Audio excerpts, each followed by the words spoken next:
A new song, new song.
That's right, South Florida. Make a joyful noise unto the Lord, Larry McCullough. And the Lord is great right here on Guts, Gospel United Safe, a variety talk show with a Christian point of view, hoping that you will have the guts to tell somebody about Jesus. We're back, and we're back talking about developing leaders around you. And we left off talking about, or getting ready to talk about, do big things. Yeah, it's important that we talk about that when we're developing leaders around us. We can do big things. Now, nearly everything a leader does hinges on the type of vision he has. If his vision is small, so will his results and his followers. A high-ranking French official who understood this concept once expressed it thus when addressing Winston Churchill. If you are doing big things, you attract big men. If you are doing little things, you attract little men. Little men usually cause trouble, and effective vision attracts winners. It's just the way it is. So that's why the Bible, it's not new. It says, write the vision, make it plain, that they may run and not faint. Though the vision is only for a while, it shall speak and not lie. For if the Lord said it, you can count on it. He'll do just what he said. Now, I mixed scripture with the song, but I want you to understand that it is about the vision, doing big things, understanding how to promote and push what it is you're doing so that others can be attracted to it, that they might run when they see it, that they don't, that it's easy and it's plain to grab a hold of it and run. Sometimes we make our visions too complicated and the people can't run with it. They just have to sit down and kind of study it a moment before they can do anything. Now, too often people limit their own potential. We tend to think small. Often we're afraid of risk. People no longer willing to stretch are no longer able to grow. As author Henry Drummond says, unless a man undertakes more than he possibly can do, he will never do all he can do. But we got to stretch beyond, or we got to allow ourselves to stretch beyond where we are. Now, another key element in developing leaders around us is to spend more effort on the farm team than on the free agents. Now, farm team, I'm going to have to explain. Free agents, most of you understand.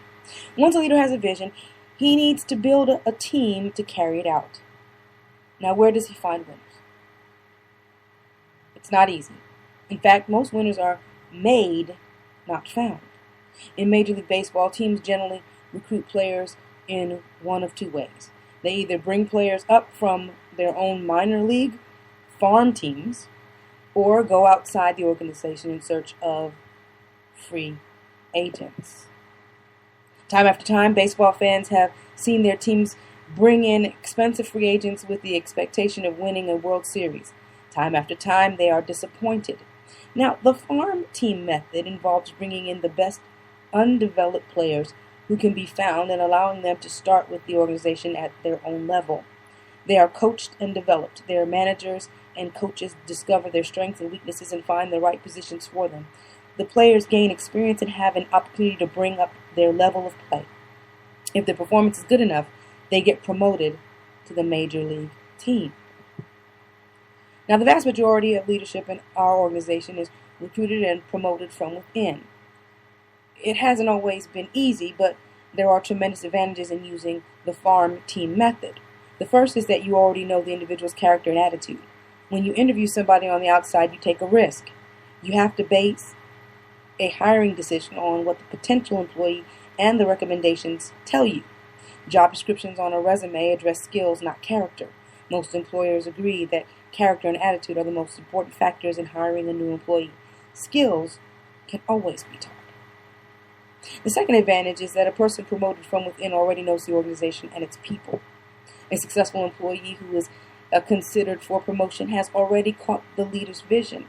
He shares the philosophy of the organization. He has spent his time building relationships with the people. A person brought in from outside must spend time learning these things. Once hired, he may even be willing or unwilling or unable to assimilate. When you hire people from within, they hit the ground running. Now, the third advantage is that a person brought up from the farm team is a proven performer. You have already seen his gifts and impact. You know he can hit the ball in your park. As a result, the risk is relatively small. With a free agent, you have had limited opportunity to observe this person firsthand. It is possible that they may not be able to hit the ball in your park because the conditions are different. Developing the talent on your farm team will require strategic action and a particular attitude from the team's leader. The leader must invest time and money in his potential leaders, commit to promoting from within, and then show the people that personal and professional growth within the organization are not only possible, but are actual. This can take place. Developing leaders around you, causing yourself to be positioned and to position yourself in a way that creates great leaders. Now, we're talking a little bit with baseball metaphors here, so let me get into a little news you can use something I find interesting, maybe you will as well. And that is the fact that Boston celebrates World Series victory. Jubilant Red Sox fans took the streets around Fenway Park to cheer their team's World Series victory Wednesday night. The first time Boston has won baseball's Fall Classic at home in 95 years. Fans chanted and caroused outside the ballpark and nearby bars after Boston's vanquished the St. Louis Cardinals 6-1 in Game 6. Several fans were seen giving high fives to police officers. Words cannot describe how I feel, said Sam Diarijo. This is what being a Boston fan is all about. An excited Boston mayor, Tom Minio, tweeted, "Get the Ducks ready. We're having a parade." The Red Sox have now won 3 World Series in a decade, but they hadn't won at home since 1918. Police reported no significant problems immediately following the game, but said they were ready for post-game celebrations and any unruly fans. Throughout the night, the department tweeted cautionary messages, encouraging fans to celebrate with pride and celebrate responsibly. In St. Louis, fans were disappointed that the Cardinals lost. Many watched the game 1,200 miles away from the comfort of their couches. Some tourists favored the 26th floor view of the Gateway Arch over the play-by-play of a third consecutive loss in a series that earlier looked like it could have ended at Busch Stadium after the Cardinals won 2 of the first 3 games. "It's pretty quiet in here," said Cotier Bakley of Mexico, who was in town for a statewide meeting of community college administrators. Earlier in Boston, President Barack Obama delivered a talk on his embattled health care reform. He departed Boston an hour before the game began. Police and bomb-sniffing dogs swept through Fenway as hundreds of fans gathered outside in the afternoon. Scores of others stood outside the park, directing traffic, giving directions to fans, and standing ready for what was likely to be a long night. Michael LeBlanc, 45, shook his head and smiled. He remembered well the decades of disappointment, the talk of curses and the blown chances. He knows what a treat it is to have a shot at 3 World Series wins in a decade. He doesn't know how good he has it, he said. So, in spite of a dismal season, LeBlanc was optimistic and has enjoyed the fruits of his labor. Again, and dealing with developing leaders around you, getting past the myths, getting past the problems, getting past the issues, getting to the place where you're prepared to get the deliverance that you so desperately are looking for, so desperately search up, so desperately hoping to attract. By the way, you are tuned in to Guts, Gospel United Saved, a variety talk show with a Christian point of view, hoping that you will have the guts to tell somebody about Jesus. I'm your host, Nikki V, and we thank you so much for tuning into the broadcast. We hope you'll continue to tune in. Monday, Thursday, and Saturday, we're here live, bringing you information needed for transformation within South Florida and all over the world. And we hope that you are enjoying the broadcast and enjoying the studies and enjoying the series, the information, and the things that could help you. Maybe you'd like to call in and join us in your conversation, or join us in the conversation. Maybe you'd like to give us a prayer request. The number to call, 877-217-5375. Option number 2 gets you to the broadcast when we're live. If not, it'll let you know when the next live broadcast will be. 877-217-5375. Option number 2. And that is part of our Guts network, so you'll be able to hear some other options and some other choices if you'd like to call and speak on those or talk to those different elements that are part of the Guts network. Just before we go to the break, I want to talk about bringing them out. God commanded Moses to go to Pharaoh. "Come now, therefore, I will send thee unto Pharaoh." This is the command that God gave. God delivered Moses to bring forth my people, the children of Israel, out of Egypt. He was set in motion to bring out the people. He didn't know how, he didn't know in what way. He was confused about how it was going to work out, how he was going to go back to the place where he was a wanted man. But he knew he had to go. And God prepared him to bring about the deliverance of the children of Israel. Now, the many questions and the many things that went through Moses' head and the back and forth that took place before he left to go to Egypt all set him to be like flint. For when he got there, God hardened Pharaoh's heart. Now, if he wasn't ready, he would have easily turned tail and run. You're tuned in to Guts, Gospel United Saved, a variety talk show with a Christian point of view, hoping that you will have the guts to tell somebody about Jesus. Are you prepared for deliverance? Are you prepared to bring about deliverance? Will you stand even when the world keeps telling you no? I'm Nikki V. We'll be right back after this.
Can you make it personal, South Florida? Can you make it personal? How about you guys all over the world? Can you make it personal? It's my time to praise. Javen and featuring LaRue Howard, a song called My Time to Praise. Right here on Guts Gospel United States, a variety talk show with a Christian point of view, hoping that you will have the guts to tell somebody about Jesus. It's my time to praise. Oh yeah. And we ought to give God the glory, the honor, and the praise because it does belong to Him. He is indeed worthy of the honor and the praise. Now, God commands Moses to go to Pharaoh. Exodus chapter 3 verse 10 says, Come now therefore, and I will send thee unto Pharaoh, that thou mayest bring forth my people, the children of Israel, out of Egypt.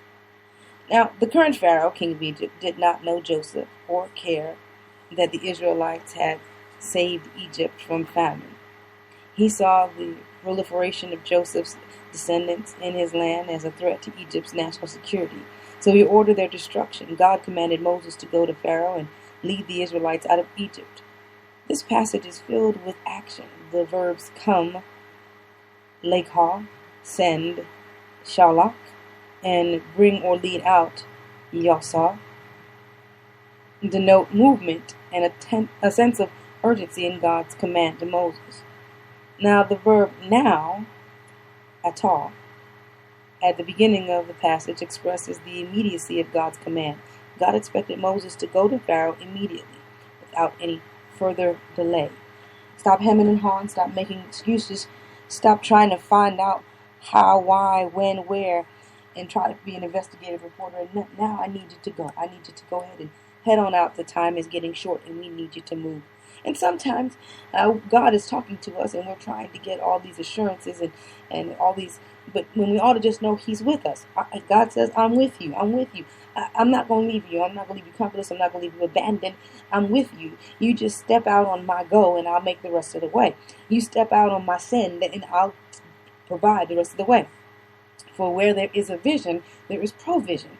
And so we thank God for His provision for those who have been given the vision. In other words, the ones that are called, or the called, according to His purpose. If you are the called according to His purpose, provision has been laid forth for you. And so you can stand on His word and He will do exactly what He said He would do. And if things do not seem to be going the way that you think they should, you can still count on God. So even though it may not look like it, it may not sound like it, it may not seem like it, God is yet doing His job. And so we have to have confidence in the fact that God is still doing His job. After all, it is a matter of God's plan versus our plans. And sometimes our plans don't line up with God's plans.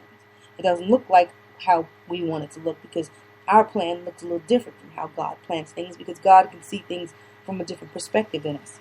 He can see things from the perspective of everything. We see the things from the perspective of our narrow viewpoint. So let's kind of talk about that for a minute.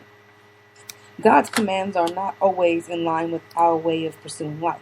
Sometimes God's commands present challenges to us and require us to move in directions that contrast with our plans or our current station in life.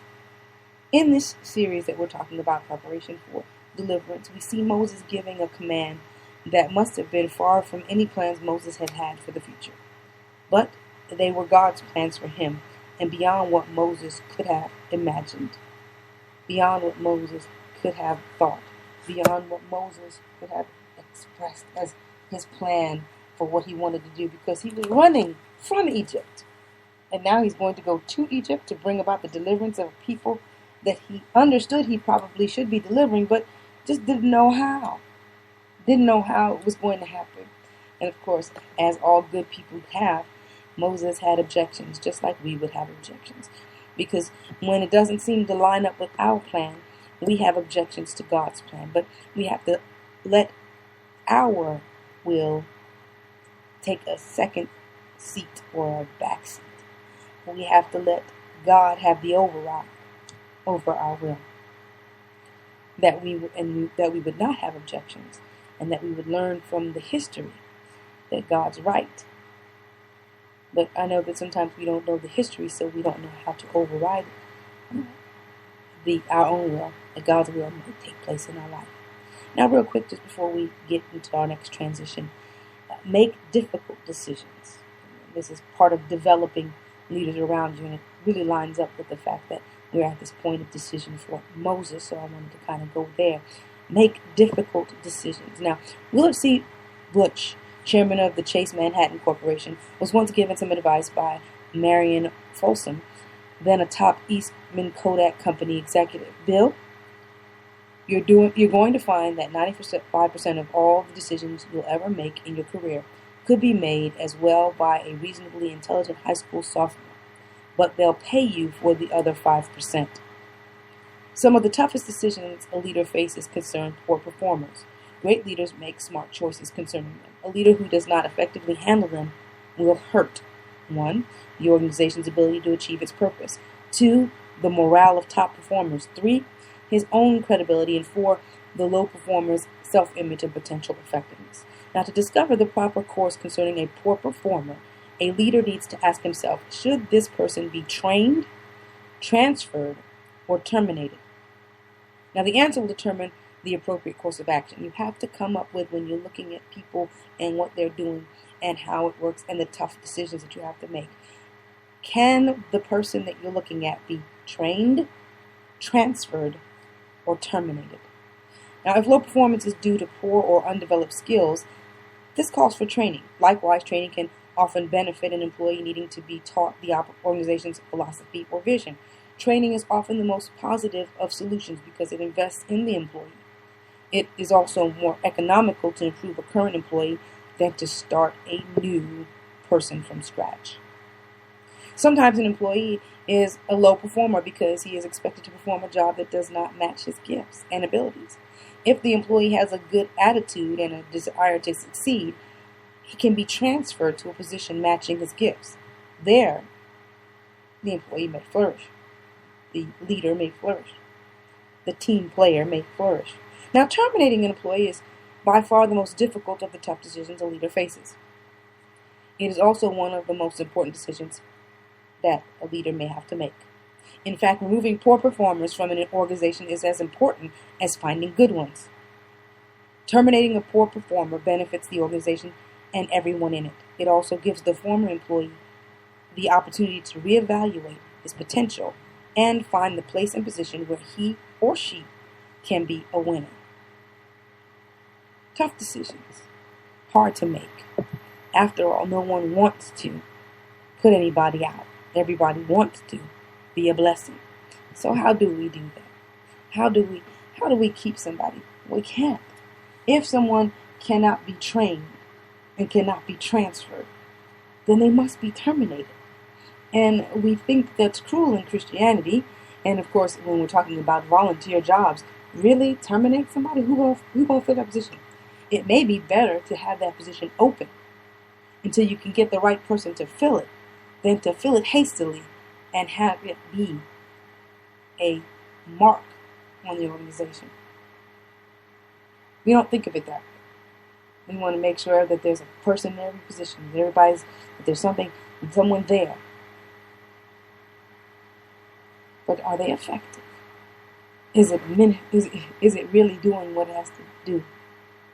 After all, if that's important in a business model, in an employer model, how much more is it important when we're talking about the true and living God? Because our work and our organization is about being a witness. And are we being an effective witness with ineffective ministries, ineffective leaders, ineffective operations? Something to think about. Like they say, hashtag IJS. I'm just saying. Got to think about it. Well, we thank you for tuning into the broadcast. You are tuned into Guts, Gospel Not to Save, a variety talk show with a Christian point of view, hoping that you will have the guts to tell somebody about Jesus. I'm your host, Nikki V, and we thank you so much for tuning into the broadcast and being a part of what God is doing right here and right now. We thank you for tuning in, and I'm a witness, Gospel Filtrations, right here on Guts, Gospel Not to Save, a variety talk show with a Christian point of view, hoping that you will have the guts to tell somebody about Jesus. I'm your host, Nikki V. Until next time, have the guts to tell somebody about Jesus. We'll be right back after this.